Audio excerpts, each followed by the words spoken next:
আসসালামু আলাইকুম ওরহমতুল্লাহি ওয়াবারাকাতুহু। আজ এসেছি বুড়িগঙ্গা নদীর ঠিক অপোজিট সাইডে, সদরঘাট থেকে যে অপোজিট সাইড, এটা হচ্ছে মীরের বাগ। এখানে আমরা দেখতে পাচ্ছি অনেক লঞ্চ। এই লঞ্চগুলো বরিশাল থেকে সদরঘাটে যখন আসে, সেখান থেকে সিরিয়াল না পেয়ে ওরা এখানে এসে নোঙর করে। এখানে ওরা দু একদিন থাকবে, তারপরে ওরা আবার যেদিন ডিউটি অনুযায়ী, সিরিয়াল অনুযায়ী সদরঘাট যাবে এবং সেখান থেকে যাত্রী নিয়ে বরিশাল এবং বিভিন্ন স্থানে চলে যাবে। এটা হচ্ছে এই সদর লঞ্চ ঘাটের যারা বিরতিতে থাকবে তাদের জন্য একটা স্টেশন। আমরা এই পাশেই দেখতে পাচ্ছি ওরিয়েন্টাল টেক্সটাইল মিলস এর মসজিদ এবং এই কোম্পানি। এই কোম্পানির এই প্রকৃতির বাহিরের, কোম্পানির বাহিরের সাইডের যে সিনারিওটা আমরা দেখতে পাচ্ছি, ওরিয়েন্টাল টেক্সটাইল মিল, তার পাশে তার ইকুরিয়া মীরের বাগ অঞ্চল।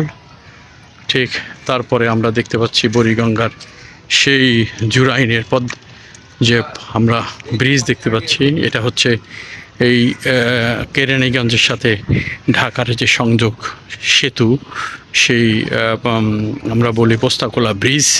এইটা কিন্তু সেই বুড়িগঙ্গার পোস্তাকোলা ব্রিজ। এই সাইডে আমরা ঢাকা দেখতে পাচ্ছি।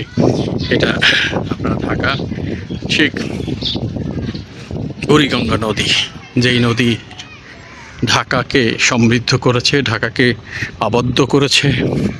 ঢাকার সাথে সাথে এই সিটি বাংলাদেশের, সেটা কিন্তু এই বুড়িগঙ্গা নদীর মাধ্যমেই আবদ্ধ। মানে চারদিকে নদী, আমরা মাঝখানে ঢাকা। আমরা বইতে পড়েছি ঢাকা বুড়িগঙ্গা নদীর তীরে অবস্থিত।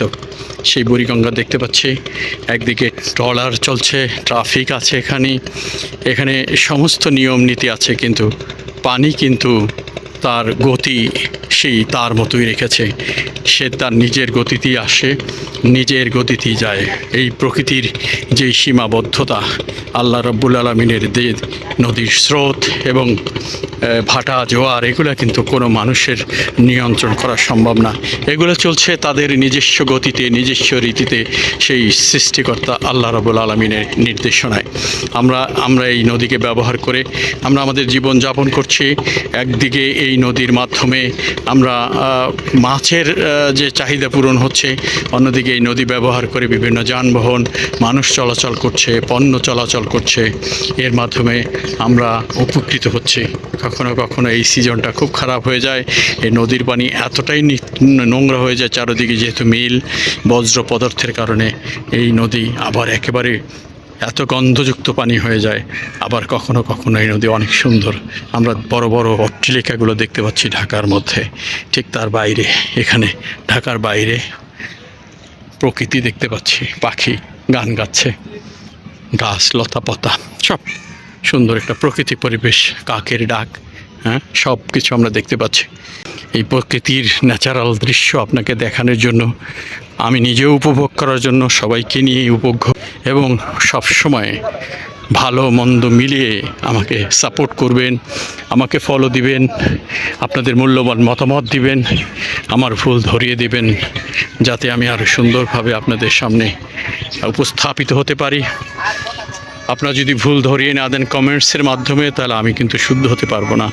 আমার এই পরন্ত বিকেলে এই যাত্রা যাতে আরও অনেক দূরে এগোতে পারি, আমি জানি এই চ্যানেলের মাধ্যমে দেশ বিদেশের সংবাদ আপনাদের সম্মুখে অ্যানালাইসিস করতে পারি, দেশ বিদেশের প্রকৃতি আপনাদের সামনে তুলে ধরতে পারি। সেই প্রচেষ্টা নিয়ে আমার এই যাত্রায় যারা সাথে থাকবেন, সকলের জন্য আন্তরিক ভালোবাসা, দোয়া এবং শুভকামনা। সবাইকে আসসালামু আলাইকুম ওয়া রাহমাতুল্লাহি ওয়া বারাকাতুহু।